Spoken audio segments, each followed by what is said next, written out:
How you guys doing today? You're at the Quan with Kung Fu Prepper, and this is Kung Fu Prepper. And I have a urgent message for you guys to hear from a YouTuber, and he's a prepper also. His name is Ice Age Farmer. Ice Age Farmer, and I severely you should listen to this message. Um, Hold on, guys. Let me straighten up out real quick. And it's something that everybody need to listen to. It says Putin's energy shock becoming a world food crisis. Brace for rationing. And here goes the video, guys. My friends, welcome. The mainstream media is now warning us that it's time to get ready for food rationing. Of course, they're blaming Putin for the food crisis, but you and I know better. I find it interesting that they're even using the same verb, brace, that I used early last year when I warned you we were about to face this triple threat of inflation, supply chains collapsing, and food shortages. Well, we're now at that moment of impact. Tonight, I want to demonstrate that this is a deliberately engineered situation and that they're still taking steps to aggravate it. And then, more importantly, talk about how to start growing food in a way that can insulate your family from the effects of this food crisis. I'm Christian, and this is the Ice Age Farmer broadcast. And before I even begin, let me just observe that Telegram's banning of RT does not bode well for other alternative news sources who've been called Russian bots for the last few years, right? The censorship is growing quickly. I highly encourage you to bookmark iceagefarmer.com directly and even bookmark the IP address, which will help you get around domain name level censorship, which, as I've covered, is already happening. So, yesterday in my report, I mentioned that Moldova had banned the export of grains, trying desperately to hold on to the food supply that they do have, and that other countries would be following suit, that this was now going to escalate quickly into a global food crisis. Indeed, that has happened with Hungary following suit just a few hours ago. Hungary is a big producer of grains and a net exporter. So when they ban exports of grains, that means that there are other countries, the net importers, who don't have the food, who are up a creek without a paddle now. Zero Hedge is picking up on the situation. Food crisis is imminent. Hungary bans grain exports effective immediately. Those who have grains are no longer giving it away, and those who don't will soon find themselves in the middle of an epic food crisis. One of Europe's most grain-rich nations has effective immediately stopped exporting their grains. Expect grain prices to continue to rise, even though they're already at record highs, in the next few weeks, as the world realizes the extent of the global food crisis that is coming.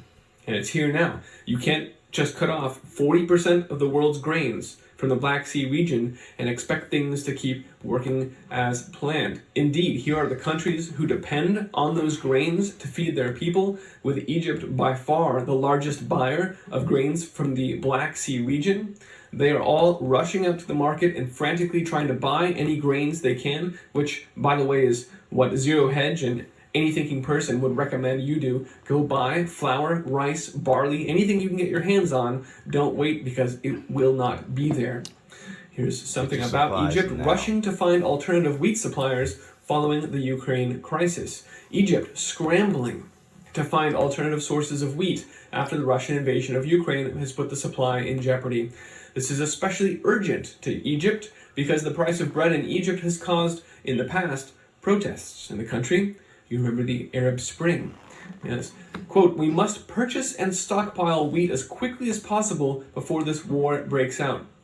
Well, it may be too late for that. So Egypt, desperately trying to bolster their food supply. Is the EU doing the same thing? Is the US trying to protect its citizens? No, neither is. Yesterday I mentioned that the EU on Wednesday convened a meeting of their agriculture ministers and is enacting a EU food crisis contingency plan, a crisis mechanism to monitor a food shortage. However, yesterday, Thursday, the agricultural minister of Germany announced that despite calls to relax the restrictions on farmers, right? There's the EU Common Agricultural Policy, the CAP, under the Farm to Fork program, says that farmers can't use all their land. They have to leave 4% of it or more fallow in order to receive subsidies which make farming economically possible. The agricultural minister of Germany announced yesterday they would not be relaxing those restrictions. In other words, we're not even going to put our land to use. We're not going to try and grow wheat now that we've cut off the 40% of global exports from the Ukraine. Just forget it. We want this crisis, is what he is telegraphing. And that's why German farmers were furious. Here's one video by a farmer named Christian. I'll post a link to his YouTube channel below. And you don't have to understand his language to get the message here. He is very clear in his words when he says, hunger is murder, by the agricultural minister. What you're doing is murder. Some of his choice quotes, quote, in the midst of this catastrophe, this green eco-fanaticism equates to putting ecological madness before human lives. In other words, putting your land and not using it for growing crops, even as people are starving, is murder. Because that's the whole thing. They're saying it's global warming and we can't grow as much food because of the carbon emissions. And we're not going to relax these restrictions even though there's a food crisis. Even though on Wednesday they acknowledged it. But still yesterday, no, we're not going to let you grow food. It's pure madness. And that right there tells you that they want this food crisis. They need it to push their agenda through. The same thing is the case in the US. The Biden administration, inside sources have leaked that they are studying whether a biofuel waiver could ease food inflation. Quote, U.S. President Joe Biden's administration is studying whether waiving biofuel blending mandates could help offset the surge in prices for key food ingredients like corn and soil following this invasion of the Ukraine, according to sources in the administration. However, when Reuters contacted them, quote, the administration said, quote, there is no serious consideration of this by the White House, right? Because ethanol is good for global warming and we got to save the earth. Never mind the people that don't have food. They want this crisis and they will not take steps to feed their people. Not in the EU, not in the US. In my video yesterday, I also asked the question, what does it mean when you enact the EU's food crisis contingency plan? Because details are quite scarce. And although I wrote them and asked for some details, somehow I doubt that I'll hear back. Well, we'll see. But I did scour and found only one thing by Martin Armstrong here that said in 2016, the Merkel's administration had put into place a plan that allowed them to seize farms during a food crisis. Well, if you look around, 2016, new German food policies, almost exclusively you will find headlines that talk about this new plan requiring Germans to have a 10-day food supply. Quote, the population will be obliged to hold an individual supply of food for 10 days. Sounds like a big orchestrated agenda. Well, sounds pretty reasonable, right? And that's all you'll find. Germany tells people to stockpile food. But if you go dig up this plan called the Civil Defense Concept, and you pull up the plan right here, and you open it up and you find the section about emergency food, and you use Google Translate to figure out what the heck it says, you see that this is exactly the case. Quote, when the basic food supply can no longer be achieved by the free market, then a supply of the population with essential food through sovereign management, in other words, through the government, we will take over the farms, we will take over the food, and we will distribute it as we see fit. So that's why the EU said on Wednesday, yes, there's a crisis, and on Thursday, no, we're not going to grow food to fix the crisis, because this is the plan. This was the plan in 2015 when they convened John Podesta's food chain reaction game and said, we need more global government, we need a global carbon tax because of these food shortages that are happening. It's all in the script. And I think I've made that point pretty clear now. So I'm going to stop beating that horse and let's move on to what do we do about it, right? We all see it. We all know what's going on. We see that they're not even trying to help us. So we have to help ourselves. If you are only now thinking about this problem, because there are thousands of new people to this channel this week, so welcome. Sorry the conditions aren't better. Here's what we now do. We need to stand up emergency survival gardens for our families and for our communities. And the way you structure your thinking around that, See what he said? We need to set up emergency survival gardens for a whole community and families. Current families, then it'll lead to picking your community, choosing the people in your community, and telling everybody to have a survival garden. Let's continue on. 1, calories. Try and produce enough calories to feed your family. If that means that you only grow potatoes because that's as much room as you have in your garden, is just to try and move the needle, fine. That's good. And I've done videos before about potato growing bags, where even just in a 4-foot by 6-foot little space, I had a 3-story tower with grow bags full of potatoes, and it yielded buckets of potatoes, right? You can make a meaningful difference in a very small space. That fits on top of an RV, right? There's no excuse for you, or on an apartment balcony. Do not tell me that you don't have room to grow food. Everyone has to be doing this at this point. So if that's all you have room for, grow some potatoes. If you can get your calories met, then you can move on to the next step, nutrition. Then you can mix in some beans and other things that will have good proteins to keep you well fed, and other vitamin producing things. You can add in some herbs for immune support, like turmeric, garlic, oregano, ginger. It's up to you how you structure this.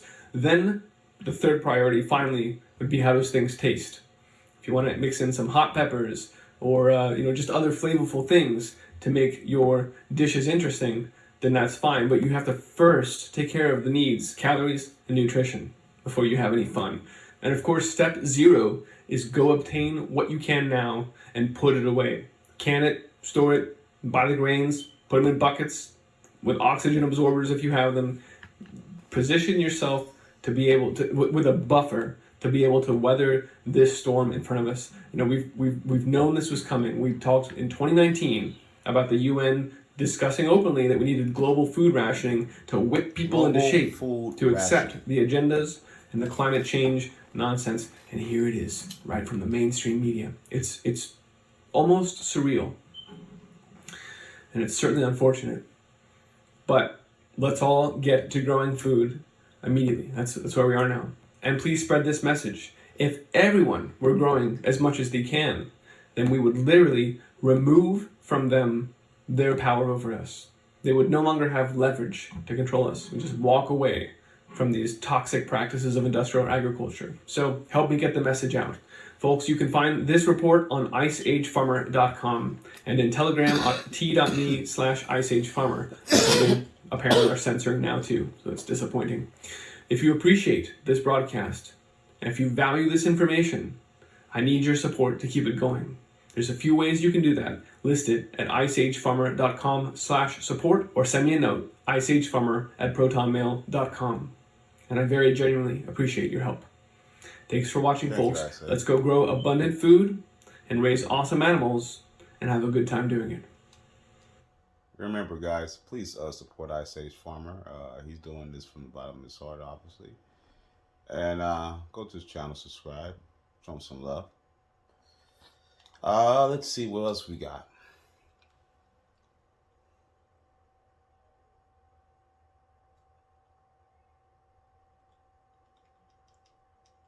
See what's the latest.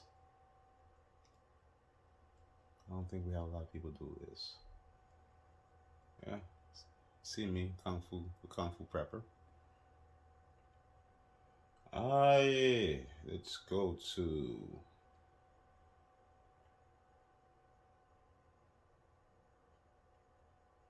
a little bit of something. Who else I like listening to? I love listening to all of them.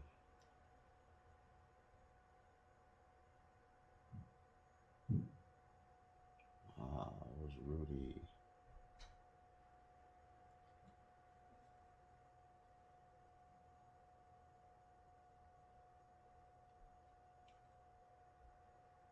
Needs to get your windshield fixed? Safe Life makes it easy. You can schedule it in just a few clicks, and we'll come to you with a replacement you can trust. It's great. Get service on your time. Schedule now. Safe Life Repair, Safe Life Replace. 2 ads. Challenge yourself.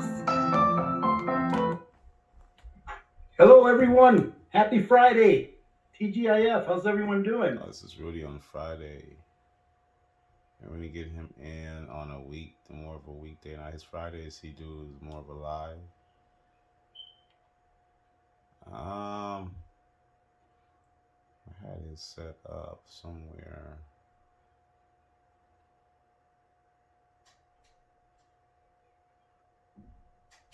Hold on, guys.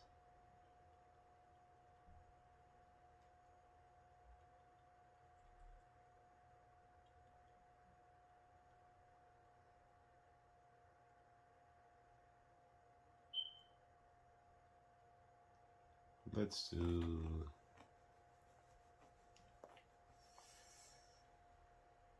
e-commerce. All over the world. Let's do e-commerce. Let's do it from the beginning, guys.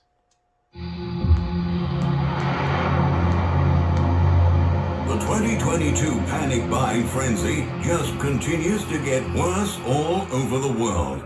As supply chain problems compound and transportation costs rise uncontrollably, consumers have been rushing to hoard food and energy supplies before more shortages emerge. In Russia, the middle class is wiping out store shelves at record speed as Western sanctions disrupt shipping deliveries and push the price of everything to soar. Many nations in Europe are suffering from shortages of food and medicine, which is leading companies to ration food supplies to ensure inventories in an attempt to fight against panic buying. Meanwhile, in America, gas prices have jumped to such absurd levels that drivers cannot afford to panic buy anymore. Some of them are resorting to gas theft instead.